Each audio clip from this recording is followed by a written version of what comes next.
बिहार के विभिन्न हिस्सों से अब 5 नई अमृत भारत एक्सप्रेस ट्रेनें चलने वाली हैं, जिससे राज्य के लोगों को दूसरे राज्यों तक यात्रा में सुविधा मिलेगी।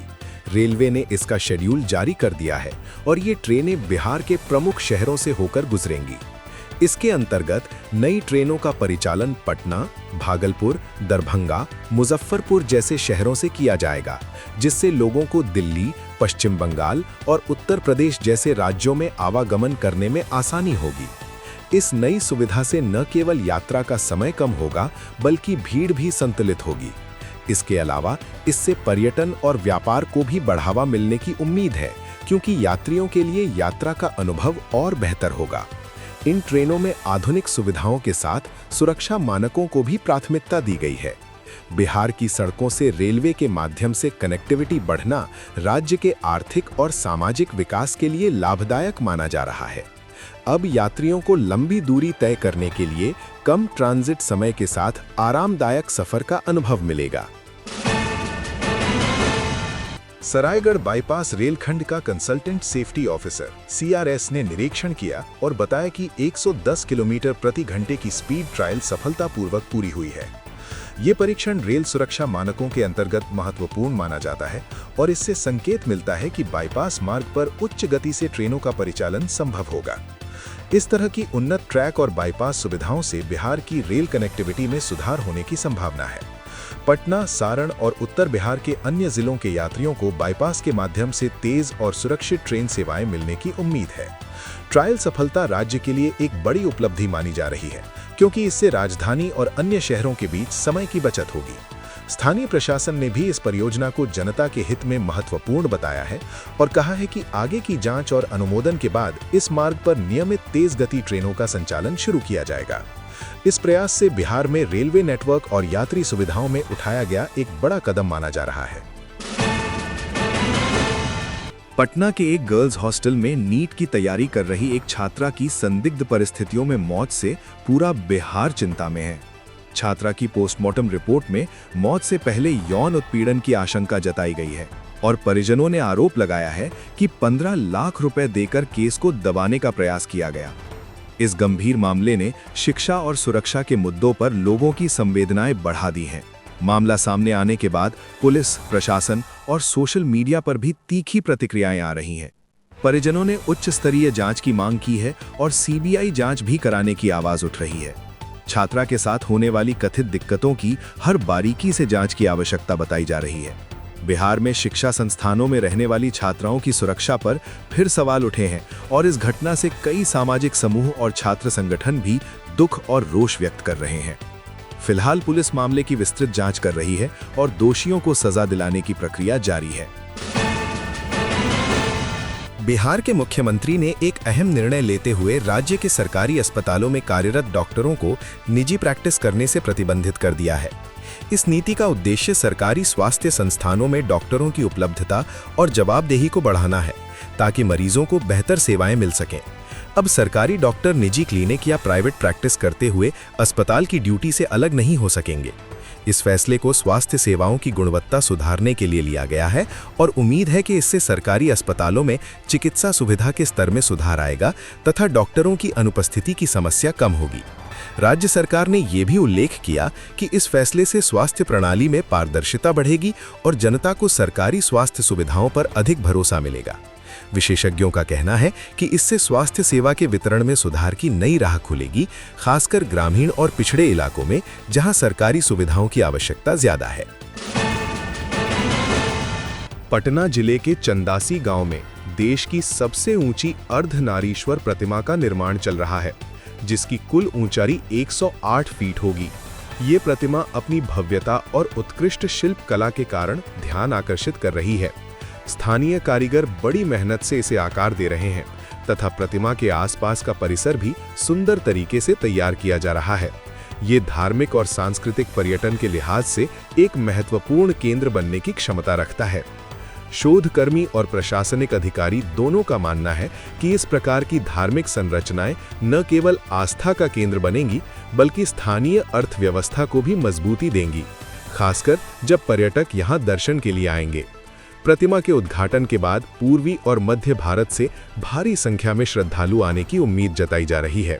इस परियोजना को राज्य सरकार और स्थानीय संगठनों द्वारा सहयोग प्राप्त है, जिससे निर्माण कार्य तीव्र गति से चल रहा है। बिहार के मुंगेर जिला प्रशासन ने एक बड़ा फैसला लिया है कि 26 जनवरी से 31 मार्च 2026 तक जमीनी विवाद से लंबित मामलों का निष्पादन और भूमि मापी अभियान चलाया जाएगा। इसका उद्देश्य है कि भूमि से संबंधित विवादों को शीघ्रता से सुलझाया जाए और लोगों को स्थिति का समाधान मिल सके।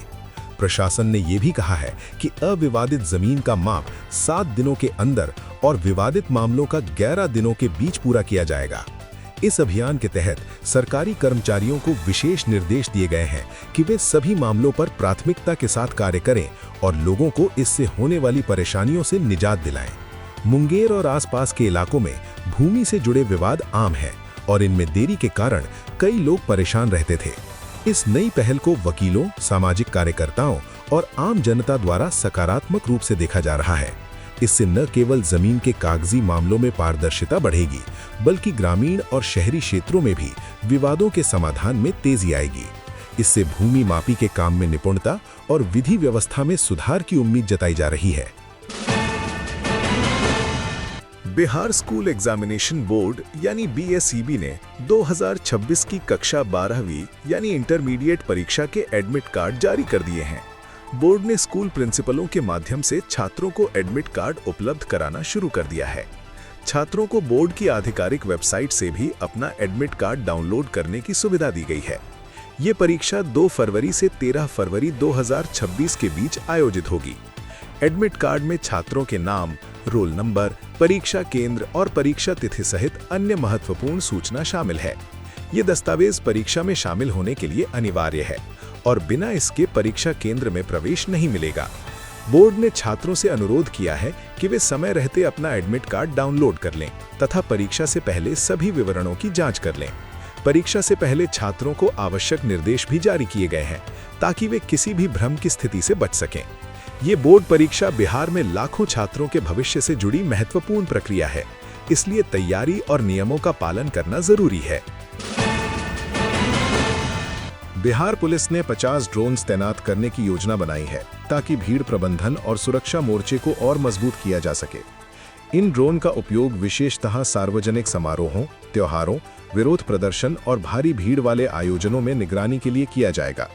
इसके माध्यम से पुलिस को रियल टाइम यानी तुरंत जानकारी मिलेगी, जिससे वे किसी भी आपात स्थिति में शीघ्रता से प्रतिक्रिया कर सकेंगे। ड्रोन की सहायता से ऊंचाई से वीडियो फुटेज प्राप्त होगा, जो कानून व्यवस्था बनाए रखने में महत्वपूर्ण भूमिका निभाएगा। ये तकनीक विशेष रूप से उन इलाकों में उपयोगी होगी जहां भीड़ नियंत्रण की चुनौती अधिक होती है। पुलिस अधिकारियों का कहना है कि ये पहल राज्य के सुरक्षा ढांचे को और आधुनिक बनाएगी तथा आपराधिक गतिविधियों और भीड़ संबंधी अस्थिरता से निपटने में मदद करेगी। इस योजना को लागू करने के लिए विशेष प्रशिक्षण भी दिया जा रहा है ताकि ड्रोन ऑपरेटर और निगरानी टीम सभी परिस्थितियों में दक्ष हों। इससे बिहार में सार्वजनिक सुरक्षा और आयोजन प्रबंधन की क्षमता में सुधार की उम्मीद है। बिहार से जुड़े बुद्धिजीवियों, उद्यमियों और सामाजिक कार्यकर्ताओं को हैदराबाद में 2026 का बिहार विकास शिखर सम्मेलन में भाग लेने के लिए आमंत्रित किया गया है। इस सम्मेलन का उद्देश्य बिहार के सामाजिक आर्थिक विकास के लिए बौद्धिक और उद्यमी पूंजी को साझा करना तथा विकास योजनाओं पर चर्चा करना है। इस पहल की प्रेरणा मिली है IPS अधिकारी विकास वैभव से, जिन्होंने विकास परियोजनाओं में योगदान दिया है। सम्मेलन में देश विदेश से कई प्रतिभागी शामिल होंगे और बिहार की विकास संभावनाओं, निवेश अवसरों, तकनीकी सहयोग और युवा कौशल विकास जैसे महत्वपूर्ण मुद्दों पर विचार विमर्श होगा। ये आयोजन बिहार के प्रति सकारात्मक सोच को मजबूत करेगा और राज्य को अगली प्रगति की ओर ले जाने में मदद करेगा। सहभागियों को उम्मीद है कि इस मंच के जरिए स्थानीय व्यवसायों, स्टार्टअप एवं सामाजिक उद्यमों को नई पहचान मिलेगी। बिहार की प्रतिभा और संसाधनों का प्रभावी उपयोग करने की दिशा में ये शिखर सम्मेलन एक अवसर साबित होगा। बिहार सरकार द्वारा शुरू की गई मेडल लाओ नौकरी पाओ योजना को लेकर खेल जगत में उत्साह बढ़ा है। इस योजना के तहत राष्ट्रीय एवं अंतर्राष्ट्रीय स्तर पर पदक जीतने वाले खिलाड़ियों को सरकारी नौकरी का वादा किया जाता है। ताकि युवा खिलाड़ियों को खेलों की ओर आकर्षित करने और उन्हें स्थिर करियर विकल्प प्रदान करने में सहायता मिले।